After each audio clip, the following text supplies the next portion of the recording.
আজকে এই আন্দোলনের নাম করে ডাক্তারেরা কর্মবিরতি করছে। আচ্ছা, আমার একটা কথা বলবেন, সবাই তো বলে ডাক্তার মানে ভগবান। সাধারণ গ্রাম থেকে আসা মানুষ, অনেক দরিদ্র মানুষ যারা চিকিৎসার জন্য ছুটে আসছেন ডাক্তার ভগবান ভেবে। কলকাতার একটা মেডিকেল কলেজে গিয়ে কাঞ্চন মল্লিক তিনি একজন বিভাগীয় প্রধানের উপরে একটা অশালীন মন্তব্য করেছেন এবং তাকে অনেক গালাগালি দিয়েছেন, তিনি মেজাজও হারিয়ে ফেলেছেন। তো এখানটায় আমাদের কথা হলো, এটা কি নতুন? ইনি এর আগে আরজিকর মেডিকেল কলেজের সময় তখন যখন আমাদের জুনিয়র ডাক্তাররা রাস্তায় নেমেছিল তখন তিনি প্রশ্ন করেছিলেন, এরা কি বেতন নেবেন, এরা কি বোনাস নেবেন, কাজ করছেন না তো তাহলে টাকা নিচ্ছেন কেন? তো এইরকম এনাদের মন্তব্য। তো আজকে আমরা কথা বলবো তৃণমূলের এইসব যে মন্তব্য নিয়ে, বা কাঞ্চন মল্লিক তিনি কেমন মানুষ সেটাও নিয়ে আজকে কথা হবে। তো চলো আর বেশি না বকে ভাট, আজকের ভিডিওটা শুরু করা যাক। ও হে বাঙালি, হ্যালো বাঙালি, নমস্কার বাঙালি, কেমন আছো তোমরা সবাই? আশা করি অনেক অনেক ভালো আছো। তো আজকে আর একটা নতুন ভিডিওতে তোমাদের সবাইকে অনেক অনেক স্বাগত। একটু হয়তো ঘটনাটা আমার একটু খারাপ লেগেছে, আমি জানিয়েছি না, আমি লিখিত অভিযোগ। So what happened? Can you just tell me what happened? তো মনে হলো যে হয়তো ওনাদের একটু ওয়েট করতে হবে, তাই। আর তারপরে কেন রাখলেন উনি আমি বুঝতে পারিনি, তবে ওনার বিহেভিয়ারটা আমার খুব খারাপ লেগেছে। মানে দুর্ব্যবহার জোরে নয়, তবে স্বাভাবিকভাবেও নয়, মানে একটা ডাক্তারের সঙ্গে ওইভাবে কথা বলা যায় না। কোথাও উনি যে বিধায়ক সেই ক্ষমতা দেখাচ্ছিলেন, প্রভাবশালী সেটা তো যে কেউ দেখাতে পারে ওরকম। উত্তরপাড়ার তৃণমূলের বিধায়ক কাঞ্চন মল্লিক তিনি পরপর দুবার ডাক্তারদের ওপরে এইরকম অশালীন মন্তব্য করেছেন এবং তার উপরে দাদাগিরিও দেখিয়েছেন। তো আমাদের একটা প্রশ্ন, যে এরা যদি ডাক্তারের উপরে দাদাগিরি দেখাবে, এরা যদি ডাক্তারের নামে অনেক রকম খারাপ কথা বলবে, কটূক্তি করবে, পরে ক্ষমা চেয়েছে, কিন্তু জুতো মারার পরে গরুদান, সেটা তো ডাক্তাররা মেনে নেবে না, তাই না? ये भैंचो सारे मिलके हमको पागल बना रहे हैं। তো তিনি গেছেন মেডিকেলে, সেখানটায় ডাক্তাররা দেখেছেন যে ওপিডিতে ভিড় আছে। তো তারপরে তিনি সেই ডাক্তারের উপরে চড়া হয়ে যান, আমি বিধায়ক, তোমাকে আমি ট্রান্সফার করিয়ে দেবো, এরকমভাবে হুমকি দেন। তখন তিনি যে বিভাগীয় প্রধান ছিলেন, তিনি তখন এই ঘটনাটা নিয়ে কমপ্লেন জানান তার উচ্চপদস্থ আধিকারিকের কাছে। তখন কাঞ্চন মল্লিক তিনি অনেক সাফাই গিয়েছেন, তিনি বলছেন যে আমি কিছু বলিনি, ডাক্তারটাই আমাকে বলেছিল।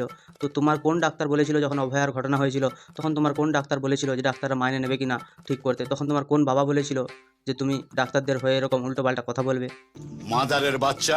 আরজিকরের ঘটনার পরে এই কাঞ্চন মল্লিককে পশ্চিমবঙ্গ তথা ভারতবর্ষের কোনো হসপিটালে উঠতে দেওয়া উচিত নয়, কারণ এরা ডাক্তারদের অপমান করেছিল। আজকে যারা জুনিয়র ডাক্তার, কালকে তারাই ডাক্তার হিসাবে পরিগণিত হবে। তো তখন এই কাঞ্চন মল্লিকরা কার কাছে যাবে চিকিৎসা করাতে? তো কাঞ্চন মল্লিকের সাথে এইরকম ব্যবহার বা ওপিডির সামনে লাইনে দাঁড়ানো নিয়ে তার অনেক ঝামেলা। তিনি ভাবছেন আমি একজন বিচি, তৃণমূলের বিচিরা তো এমনই হবে, তাই না? তো তিনি বলছেন যে আমাকে আগে দেখতে হবে, আমার রিপোর্টগুলো দেখুন, আমাকে আগে মেডিসিন দিন, আমাকে আগে আপনি আদর যত্ন করুন, কারণ আমি হচ্ছি বিধায়ক। তৃণমূলের ক্ষমতালোভী কিছু মানুষ আছে যারা তাদের নিজেদের ক্ষমতা প্রদর্শনের জন্য অপর দিকের মানুষগুলোর কার কি হচ্ছে তার দিকে কোনো ধ্যান নেই। 86 বছরের হুইল চেয়ারে বসা আমার দিদা শাশুড়ি আসানসোল থেকে এসে আগে ভর্তি হয়েছিলেন। আচ্ছা, তাদেরই চিকিৎসাতে, তাদেরই ওখানে ভর্তি হয়ে চিকিৎসাতে ভালো হয়ে গেছিলেন এবং আজকে তাকে রিপোর্ট দেওয়ার জন্য আবার তিনি আসানসোল থেকে এসেছিলেন আচ্ছা। এবং আমি ওপিডিতে টিকিট করিয়ে তাকে সেইখানে রিপোর্টটা দেখাতে যাই, ঠিক আছে?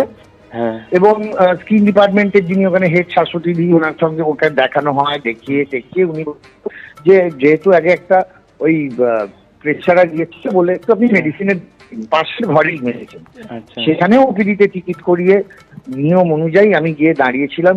ডক্টর রহমান ছিলেন ওখানে, দাঁড়িয়েই ছিলাম। আচ্ছা, 3 জন পেশেন্ট দেখার পর উনি যখন বললেন আসুন, আমি তখন দেখেছি উনি দেখে বললেন আপনি স্কিন ডিপার্টমেন্টে তো দেখিয়েছেন, আপনি কেন আবার আপনি এখানে কেন পেলেন? এখন আমাকে আসতে বললো, তাই আমি মেডিসিনে এসেছি যে এরকম, আমার তো এখানে কিছু আমি বললাম দেখুন তবু একবার আমার যখন রেফার করেছে দেখে নিন, হ্যাঁ, প্রেশার ঠিক আছে কিনা, একটু প্রেশারটা যদিও দেখে নেন তাহলেও হয়। হ্যাঁ, হঠাৎ উনি বলে কি না দেখবো সেটা আপনি ঠিক করবেন।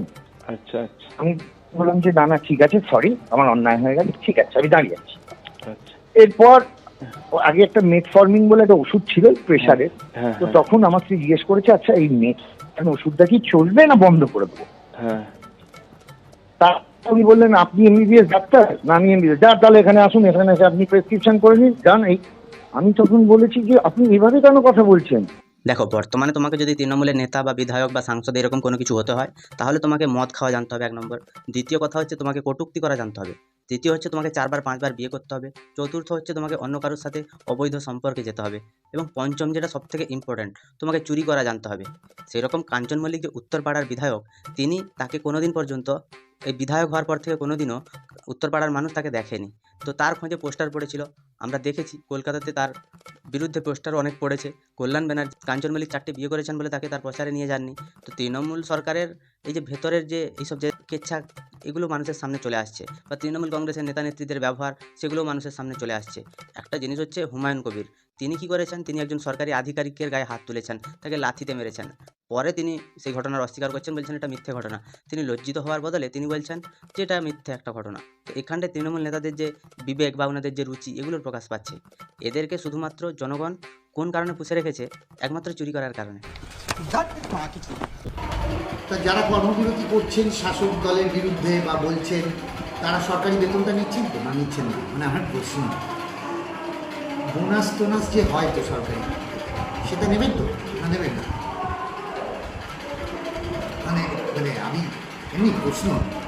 আচ্ছা ধরুন যারা বলছেন এই আমাদের ফেডারেল এদিক চারিদিক থেকে, তারা যারা সরকারি কোনো পুরস্কার বা ইত্যাদি নিয়েছিলেন, তারা ফেরত দেবেন?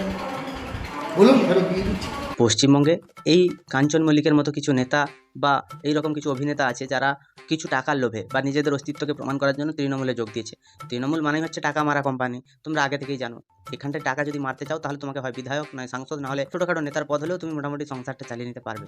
তো এই কাঞ্চন মল্লিক যখন আরজি করের ঘটনা নিয়ে একটা কটূক্তি করলো জুনিয়র ডাক্তারদের নিয়ে, তখন তাকে তার দল বলেছিল যে 2 ঘন্টার ভিতরে ক্ষমা চাইতে হবে। তিনি চেয়েছিলেনও, তিনি ক্ষমাও চেয়েছিলেন। পরে যখন এই ঘটনাটা হলো, মেডিকেলের একটা ঘটনা, সেখানটায় শশী পাঁজা, যিনি তৃণমূলের এখন মুখপাত্র হিসেবে কাজ করছেন, তিনি তৃণমূলের মন্ত্রীও, তিনি বলছেন যে কাঞ্চন মল্লিক একটা অত্যন্ত লজ্জাজনক এবং দুঃখজনক ঘটনা ঘটিয়েছেন। তৃণমূল যখন কোনো ঘটনা ঘটাবে, সেই ঘটনাটাকে তারা এমনভাবে চাপা দেওয়ার জন্য এমন কান্নাকাটি করে বলবে, যেটা অত্যন্ত লজ্জাজনক, অত্যন্ত বেদনাদায়ক, এটা একটা কুরুচিকর মন্তব্য। এই ঘটনা আমাদের দল সমর্থন করে না, কিন্তু তার বিরুদ্ধে যে কোনো ব্যবস্থা নেওয়া হয়নি। তৃণমূলের কোন নেতা কাজ করছে না করছে, সেগুলো দেখার কোনো দরকার নেই। মমতা ব্যানার্জি দেখো এই কাঞ্চন মল্লিককেই আর কদিন পরে টিকিট দিয়ে আবার উত্তরপাড়ায় দাঁড় করাবে। মানুষও আবার এদেরকেই ভোট দেবে, কারণ মানুষের দরকার ভাতা, মানুষের কোনো ভালো মানুষের দরকার নেই।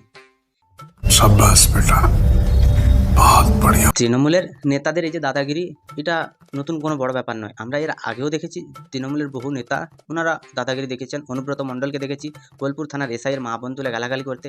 আজকে আমরা কাঞ্চন মল্লিককে দেখলাম, এবং ফিরাদ হাকিমকে দেখেছি, উনি ঘুটখোলা গাড়ির বাইরে বেরিয়ে অনেক রকমের গালি দিয়েছিলেন, সেটাও আমরা দেখেছি। তৃণমূলে থাকাকালীন সোনালী গুহ, তিনি পুলিশকে অনেক রকমের খারাপ কটূক্তি করেছিলেন, সেটাও আমরা দেখেছি। তো তৃণমূলের একটা সংস্কৃতি আছে, যতক্ষণ না তুমি পুলিশকে মারবে, যতক্ষণ না তুমি পুলিশের মা বোন তুলে গালাগালি করবে, যতক্ষণ না তুমি অন্যান্য দলের নেতাদের মা বোন তুলে গালাগালি করবে, যতক্ষণ না তুমি পশ্চিমবঙ্গের সাধারণ মানুষের ক্ষতি করবে, ততক্ষণ পর্যন্ত তুমি কখনো নেতা হতে পারবে না। তুমি অভিনেতা হয়ে থেকে যাবে, কিন্তু নেতা হতে পারবে না। বলেন কি? আমরা শোভম চক্রবর্তীকেও দেখেছি, তিনি হোটেলে গিয়ে দাদাগিরি দেখিয়েছিলেন, আমি বিধায়ক, আমি এটা সেটা, অভিষেক ব্যানার্জির নামে কেন খারাপ কথা বলবে। মানে সে যখন হোটেলে গেছিলো তখন খারাপ কথা বলেছিল। তৃণমূল দলের যে রুচি বা এদের যে কালচার, এগুলো আলাদা লেভেলের। এরা ভিন রাজ্যের, এরা এলিয়েনের জাত। কারণ এদের যে ব্যবহার, এগুলো পশ্চিমবঙ্গবাসীর আগে কোনো দিন দেখেনি বা এরা কখনো ভাবেনি, তাই এরা এলিয়েনেরই জাত। স্যার একটি পেশেন্টকে দেখছিলেন, স্যার বললেন আমি এই পেশেন্টটিকে দেখে আপনাকে দেখছি, কিন্তু ওনারা স্যারের উপর চাপ দেন ওনাদের এক্ষুনি দেখে দিতে হবে, এবং স্যার তখন ওনাদের ঘটনা প্রতিবাদ জানান। স্যার বলেন যে আমি দেখে দিচ্ছি, আপনারা একটু ধৈর্য করুন, কিন্তু ওনারা বলেন যে আপনি এরকম আমাদেরকে তা আগে দেখে দিতে হবে, এবং স্যার সেটা না মানেননি বলে ওনারা অলরেডি পেশেন্টকে দেখছিলেন, এবং স্যার সেটা মানেননি বলে ওনারা স্যারের উপর স্যারকে জোর দেন, স্যারকে বলেন যে আপনার নাম কি, আপনার রেজিস্ট্রেশন নাম্বার বলুন, আপনাকে আমরা ট্রান্সফার করে দেবো, আপনি আমাদের চেনেন না, এরকম স্যারকে হুমকি দেন। ট্রান্সফারের হুমকি দেওয়া হয়, এরকমও আমরা শুনেছি যে স্যারকে হুমকি দেওয়া হয়, এবং স্যার এই ঘটনার পর যথেষ্টভাবে স্যার দুঃখ পেয়েছেন। আমরা স্যারের এই অপমানকে আমরা যথেষ্ট ধিক্কার জানাই। আমরা মনে করি একজন জনপ্রতিনিধি আরো দায়িত্ব সচেতন আচরণ করা উচিত। আমরা তাকে বলেছিলাম, তাকে আমরা শান্ত করার চেষ্টা করেছিলাম, কিন্তু তিনি আমাদের কথা কর্ণপাত করেননি। তিনি যথেষ্ট অ্যাডামেন্টলি স্যারের সাথে খারাপ বিহেভ করেছেন, সেই ঘটনায় যথেষ্ট দুঃখ পেয়েছেন। আমরা স্যারের পাশে সবসময়তেই আছি এবং ঘটনার তীব্র নিন্দা করছি। একজন ডাক্তার তিনি রোগী দেখছিলেন, তিনি বলছেন যে আপনি বসুন, আপনাকে পরে দেখে দিচ্ছি। ইনার সহ্য হলো না, আমি তৃণমূলের বিধায়ক, আমার দিদি মমতা ব্যানার্জি, আমি শের, আমি বাঘের বাচ্চা, তুমি যে কোন বাঘের বাচ্চা সেটা তুমি জানো। তো তুমি একটুখানি তোমার ধৈর্য ধরা গেল না, তো এই ধৈর্য না ধরার পরলে আজকে তোমার 3টে বিয়ে 2টো বাচ্চা। এটা মানুষের জন্ম না কুকুরের জন্ম? যখন ভাদ্র মাস আছে তখন কুকুরে লেগে যায় আর ছাড়তেই চায় না। তো কাঞ্চন মল্লিকের হচ্ছে সেই অবস্থা, প্রতি ভাদ্রতে কাঞ্চন মল্লিক ঠিক করে রেখেছে একটা করে বিয়ে করবে। এই কাঞ্চন মল্লিক সে জিজ্ঞাসা করছে যে আপনার নাম বলুন, আপনার রেজিস্ট্রেশন নম্বর বলুন, আমি আপনাকে ট্রান্সফার করে দেবো। এই যে কথাগুলো বা এই যে ঔদ্ধত্য, এগুলো আসে কোথা থেকে? তৃণমূলের এই যে ঔদ্ধত্য, এগুলোর পেছনের মূল মাথাটাকে সেই মুখ্যমন্ত্রী মমতা ব্যানার্জি, তিনিই তো ভোট চাইতে যান মানুষের কাছে যে আমি তোমাদের মুখ্যমন্ত্রী, আমি তোমাদের সব। তো আজকে আপনার স্বাস্থ্য দপ্তরের একজন ডাক্তার, সরকারি কর্মচারী, তার বিরুদ্ধে তৃণমূলের কাঞ্চন মল্লিক এইরকম উল্টোপাল্টা কথা বলছে, তাকে নাকি ট্রান্সফার করিয়ে দেবে। তো আমার এখানটা একটাই প্রশ্ন, যে মুখ্যমন্ত্রী এতবার এত কিছু হওয়ার পরেও সেই মানুষগুলোকে আবার এনে বসাচ্ছেন। এগুলো কি মানুষের সরকার চলছে নাকি শুয়োরের সরকার? ছি, এভাবে প্রকাশ্যে কেউ কি এসব কথা বলে? তোমরা ভালো করেই জানো যে পশ্চিমবঙ্গে আজকে বামফ্রন্টরা বন্ধ দেখেছিল।